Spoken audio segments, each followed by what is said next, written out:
حضور علیہ السلام ایک روز صحابہ کرام کے مجمع میں فرما رہے ہیں کہ جو گناہ کرتا ہے اور سچی توبہ کرتا ہے گناہ گار بندہ، اللہ اس کے گناہوں کو معاف فرما دیتا ہے۔ ایک صاحب کھڑے ہو گئے، عرض کی یا رسول اللہ صلی اللہ علیہ وسلم، اللہ تعالیٰ بڑے بڑے گناہوں کو معاف فرما دیتا؟ فرمایا ہاں۔ میں اپنا گناہ سناؤں، بتاؤں آپ کو؟ حضور نے فرمایا بیان کر۔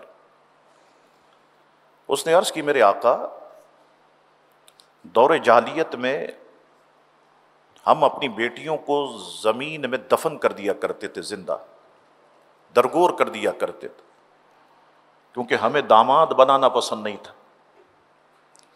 تو جب میری شادی ہوئی تو اللہ نے مجھے ایک بیٹی عطا فرمائی، تھوڑی بڑی ہو گئی، میں گھر آتا تو اے میرے ابا، اے میرے ابا کہہ کر میرے گلے لگ جاتی۔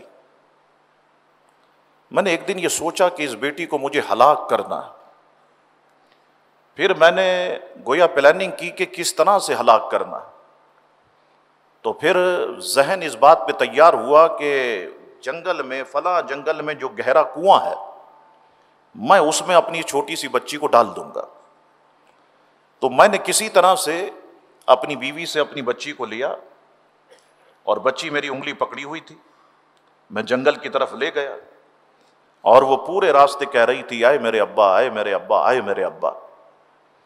جب میں اس گہرے کنویں کے پاس پہنچا تو میں نے اپنی بیٹی کو اٹھایا، اور اٹھانے کے بعد جب اسے گہرے کنویں میں پھینکا، وہ کہہ رہی تھی آئے میرے ابا، آئے میرے ابا۔ یہ کہنا تھا کہ حضور علیہ السلام کی مبارک آنکھوں سے آنسو جاری ہو گئے، حضور رونے لگ گئے۔ صحابہ کرام اب اس شخص کی طرف دیکھ رہے ہیں، اس نے ہمارے آقا کو ایسا واقعہ سنایا کہ ہمارے آقا کی آنکھوں میں آنسو آ گئے۔ اللہ اکبر۔ حضور علیہ السلام نے فرمایا اے شخص، اپنا واقعہ اب دوبارہ سے سنا۔ اب صحابہ کرام پر ایک کیفیت طاری ہو گئی کہ جب حضور پہلا واقعہ سنا تو اتنا روئے، اب یہ دوبارہ بیان کرے گا تو حضور پھر روئیں گے۔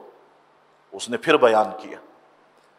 حضور علیہ السلام نے ارشاد فرمایا کہ میں نے تم سے کہا نا، جب بندہ دار اسلام میں داخل ہو جائے، سچی توبہ کرے، اللہ اس کے گناہوں کو معاف فرما دیتا ہے۔